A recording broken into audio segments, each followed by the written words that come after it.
I'm Kat Oriel, a reporter with Forbes Breaking News. Today I'm here with Cait Smith of the Trevor Project. Cait, thank you so much for joining me today. Hi, thank you so much for having me. For those that might be unfamiliar, can you tell me briefly about the Trevor Project and the mission of the organization? The Trevor Project is the world's largest LGBT youth organization focused on preventing and ending youth suicide. We have a whole slate of crisis services, 24/7 text and chat lines, and we also advocate on behalf of LGBT youth across the country. Why does it feel like in recent years there's been an increase in anti-trans legislation, particularly at the state level? Well, I would actually say that this is not super new to have this wave of focus on a part of the LGBTQ community. It's something we saw several years ago when marriage was being debated, and we saw a huge reaction when marriage equality was won in state legislatures with bills being introduced around marriage. And then we saw something similar a few years later around bathroom bills. And these were bills that were discussing whether trans folks had the right to use the bathroom in public often. And now we see a similar and, yes, much larger wave of anti-LGBT bills focused really particularly on young LGBT people and particularly young trans and non-binary people.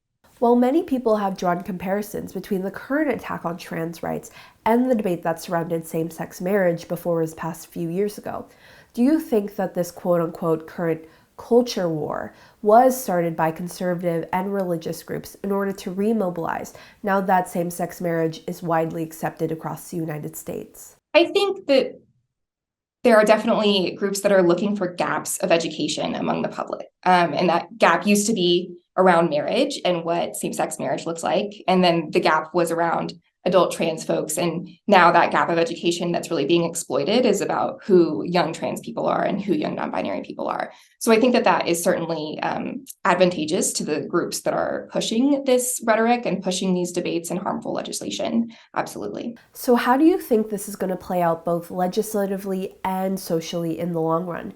Do you think trans rights will take the same path to acceptance as same-sex marriage, or are the two just completely different? Well, I think it's important to note that right now, this is having a really harmful impact on young LGBT people. We know that 86% of trans and non-binary youth say that these anti-trans bills have negatively impacted their mental health. So that 86% of trans and non-binary youth saying that their mental health is negatively impacted is a really significant number. And that's something that we've seen really play out across the country in these states where their mental health is taking a toll now. This is really harmful to have this continued protracted debate about young people. But yes, I think in the long term that we will see greater education and acceptance of young trans people and trans people in general. It's something that we saw, like you said, with marriage, like we've seen certainly with bathroom bills. Unfortunately, we're seeing a bit of a resurgence of bathroom bills that particularly target young trans people. So we're having to deal kind of in that arena again, but we're also having a lot of wins in terms of education, in terms of teaching folks what it's like to be a member of the community and to love folks in the community. We actually tend to stop about 90% or more of harmful LGBT bills every year. At least that's been about the percentage over the past couple of years. The vast majority of these anti-LGBT bills are going to be stopped. And that's not to downplay the ones that are passing, right? Those are incredibly harmful.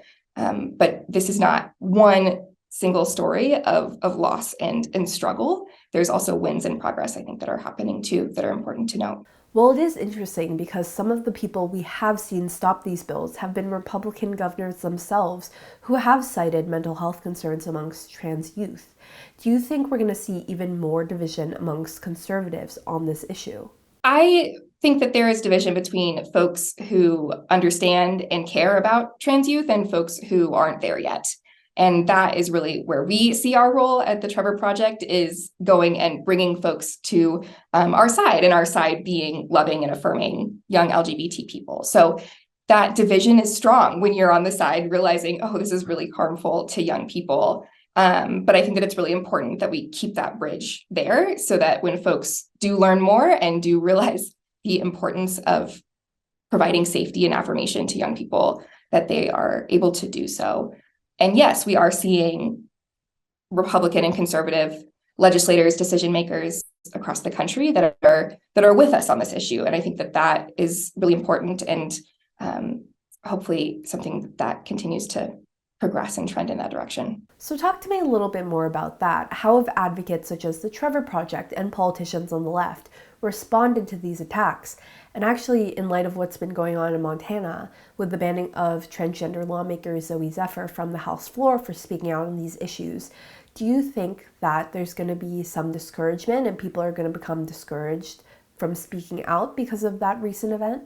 I think there have been barriers and losses along the way for several years now. We see LGBT youth, and particularly trans youth and their families, that have been going to state legislatures every single year, sometimes multiple times a year, to advocate for access to healthcare and access to school activities and similar. And they experience really difficult rhetoric and losses way too often. Young people, in particularly, like young people, are really resilient. They shouldn't have to be so resilient, right? We shouldn't have to they shouldn't be have to be exposed to these types of attacks, but we have seen that resilience, and that's part of what I think our role is here too, is to support young people in that resilience. We just recently we had some folks at the Trevor Project go to Florida. There were walkouts planned by GLAAD and some other groups in the state over there to walk out of schools in protest of anti-LGBT bills and rules that were being considered. And we spoke with over a dozen young people who had so much energy and so much momentum and so much excitement to continue to fight. Even when bills are being passed, there's still so much energy and drive to keep pushing for protecting their rights and the rights of their friends and their families. And that, I think, is really motivating for us here too. So when youth are still able to fight, we're certainly still able to fight. And I think that that is certainly an important part. We're on the side of protecting rights that are really basic for and needed for our community. And I think that when that's the case, we have energy that we will find because it's needed. But that doesn't mean it's not hard, right? I think that there's folks who are super tired, right? This is tough. And that's why I think having folks in community and in coalition together, we have so many groups across the country working on this and tagging in and tagging out, that that is, I think, a really important part of this too. So yes, it's discouraging, but unfortunately, it's also not super new to experience those really discouraging events and tactics, and it doesn't make it any more okay that it happened. Unfortunately, we just have folks who have experience dealing with it, and that is also really tough for folks.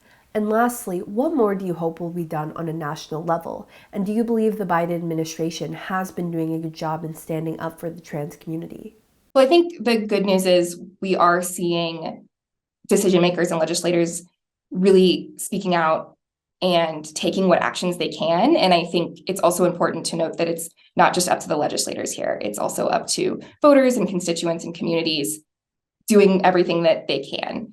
And part of that is just understanding and seeking education. Part of that is affirming young folks in our lives. And part of that is really communicating to legislators that are considering these bills that they're not acceptable and they are not okay. So I think certainly we're seeing bills passed this year. There's always more work to be done. And I also think that there are many, many decision makers in the administration that are doing a lot and finding more that we can be doing to support and protect youth. Well, that's the end of my questions, Cait. Do you have anything else you'd like to add? We see if an LGBT young person has at least one affirming adult in their life, their likelihood of a suicide attempt can decrease 40%, right? So that is a huge number. And that means that we all have the ability to really significantly positively impact young people's lives.